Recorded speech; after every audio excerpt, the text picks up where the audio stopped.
Guys, magandang araw. So, andito na naman tayo, no? Nagpapalit tayo ng magnetic clutch. Ayan. Toyota Innova. Ayan, so si Sir GC yung gumagawa, mga boss. Ayan. Natanggal niya yung coil. Ayan, no?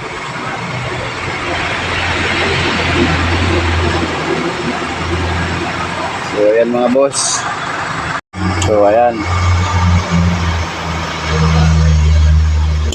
Toyota Innova diesel engine, 2KD. Ayan. So, sinusubukan ni Sir GC yung circlip na matanggal para mapalitan ng bagong coil. Ayan. Ayan si Sir GC, oh. So, ito yung bago, mga boss. Magnetic clutch assembly. Yan, yung bago. Meron siyang dalang spacer. Ito yung coil na bago rin. So kaya nga pala nagpalit tayo, mga boss, dahil dito maingay na. Ito, yung kanyang bearing. Yan, yan yung luma. Ito.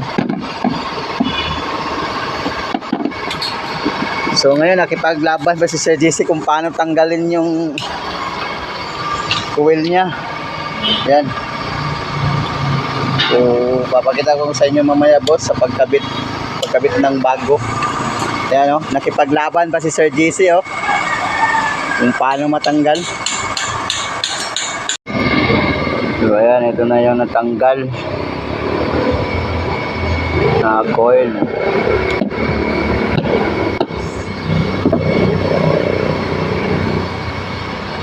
Yung bago. Ayan.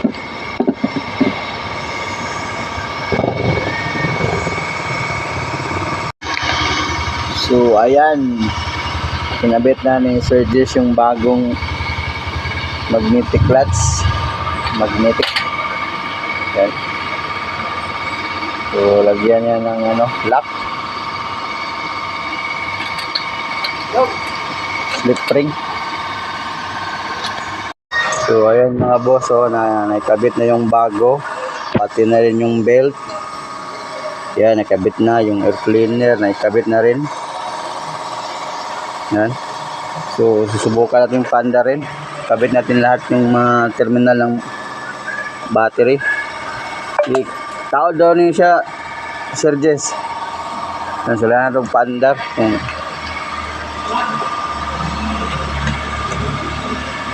Parang yawi. So ayan, oh, buka natin yung panda rin.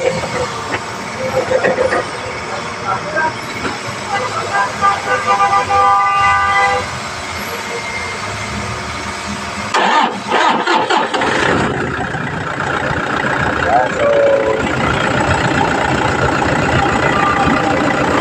iwan mo ng aircon.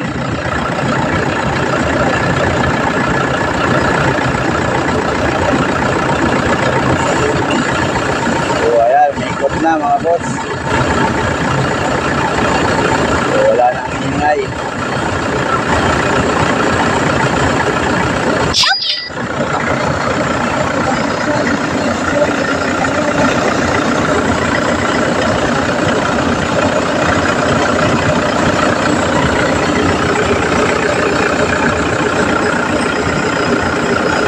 Kaya tapos na, maraming salamat mga boss.